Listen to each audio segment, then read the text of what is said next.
자, 이번 시간 부디의 부동산 노하우를 정말 이렇게 모아가지고 전해드리는 시간입니다. 일명 부디의 한수 시간입니다. 오늘은 어떤 한수 주실 건가요? 시작해주세요. 지금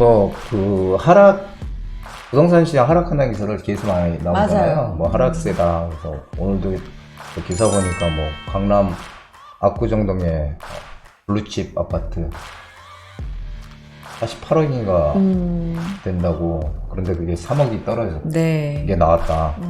그래서 저는 그런 기사 보면 어이가 없다고 생각하죠. 왜 그러냐면, 아니, 48억에서 3억 떨어진 게 30평대, 우리가 제일 많이 사는 게 30평대니까 30평대 기준으로 얘기를 하면 되는데, 떨어졌다는 거를 강조하기 위해서 일부러 그렇게 기사들을 내는 게 아닌가. 눈 가리고 아웅한다고 보죠. 그렇군요. 일단 그런 기사를 보면 눈 가리고 아웅이다라는 생각을 하시는데, 근데 어쨌든 그런 기사들이 나름대로 근거가 있어서 나오는 거잖아요. 그걸 우리가 그래서- 또 무시할 수는 없을 것 같은데요. 근데 일단 론자나 네. 하락 기사들을 가만히 보면요. 네. 그 대외적인 요인하고 이제 대내적인 요인, 이렇게 이제 두 가지로 나눌 수가 있어요. 근거가. 네. 근거가. 대내적인 건 뭐 다들 아시다시피 지금 미국이 기준금리를 계속 올리고 있고, 미국이 고물가니까 지금 기준금리 올려서 잡겠다, 물가를. 미국의 공격적인 이제 금리 인상, 그리고 이거 금세 끝날 줄 알았는데, 러시아, 우크라이나의 그 전쟁, 참 올해도 가고 있습니다. 지금 이게 전쟁, 이런 이제 대외적인 요인, 그리고 대내적으로 이제 우리가 기준금리 인상하고 대출 규제, 네. 때문에 이제 매수 심리가 위축이 됐다, 이런 거 있잖아요. 그래서 거래절비 현상이 일어나고 있다. 근데 지금 이 둘 중에 가장 큰 거는 이 대외적인 요인이 저는 크다고 보이죠. 대외적인 요인. 그래서 이 대외적인 요인 때문에 우리나라 기준금리가 빠르고 오르게 있다. 그러니까 대출 이자가 늘어나니까 지금 오히려 이런 부담이 커져서 투자 수요가 지금 매수 심리가 위축이 돼서 지금 가격이 떨어진다, 하락한다, 이런 기사들 지금 많이 나오고 있습니다. 근데 이런 것들이 어제 오늘이 일이 아니라는 거죠. 맨날 나오고 있는 얘기고 그렇습니다. 그래서 저는 이런 것들이 하락세가 아니다라는, 저는 이제 인정을 안 하는 게 아니라, 지금 조금 뭔가 분위기는 좋지 않아요. 근데 가장 중요한 거는 가격이 떨어지는 게 아니고 거래가 지금 안 된다는 게 가장 핵심입니다. 사실 어쩌다 정말 급한 물건들이 하나씩 나올 수 있죠. 하지만 거래가 지금 거의 안 되고 있다는 게, 이게 지금 가장 큰 문제라고 생각이 돼요. 네.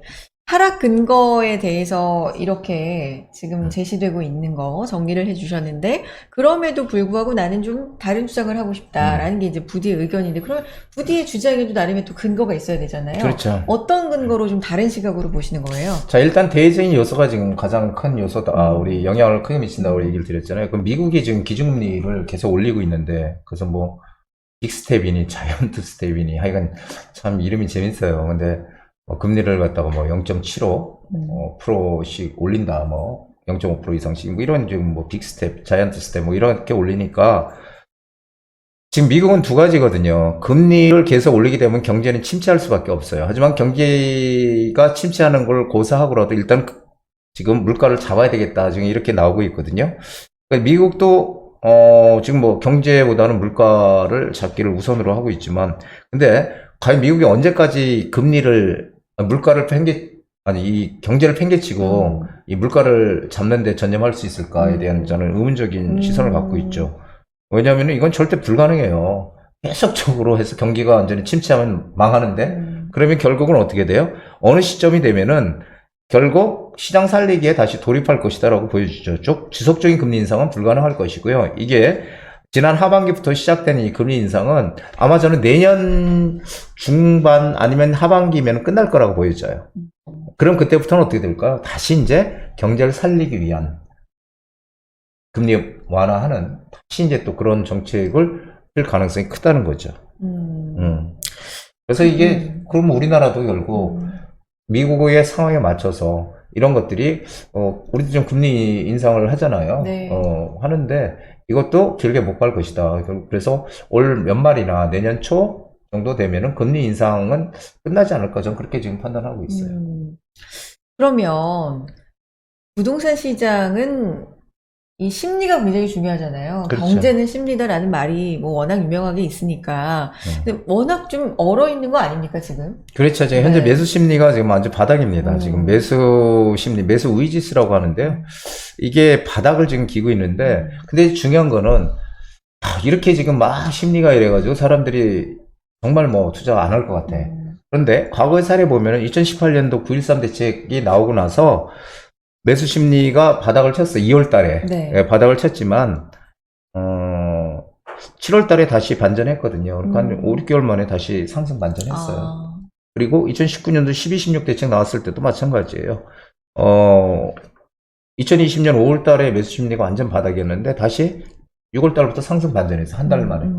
이런 것을 보면은 이 부동산에는 여러 가지 정책들이 영향을 주지만 그 중에서 그런 것들이 심리에 가장 어마어마한 영향을 준다는 거죠. 그 심리가 회복이 되느냐 안 되느냐가 문제인데 결국은 이 단순히 왜 이게 중요하냐면요. 지금 대외적인 요소가 강하다고 제가 말씀드렸지만 네. 만약에 대외적인 요소가 없다. 그렇다면 지금 우리가 금리 올라가는 거잖아요. 금리 올라서 대출이자 높아지고 이거잖아요. 그러면은 2007년도에 기준금리가 우리가 5%대가 넘은 적이 있어요. 네. 2007년도. 네. 그때 우리 이 기준금리가 높아서 투자 못하는 사람 아무도 없었거든. 그때 열심히 했어. 그때 호황이었거든요, 완전히.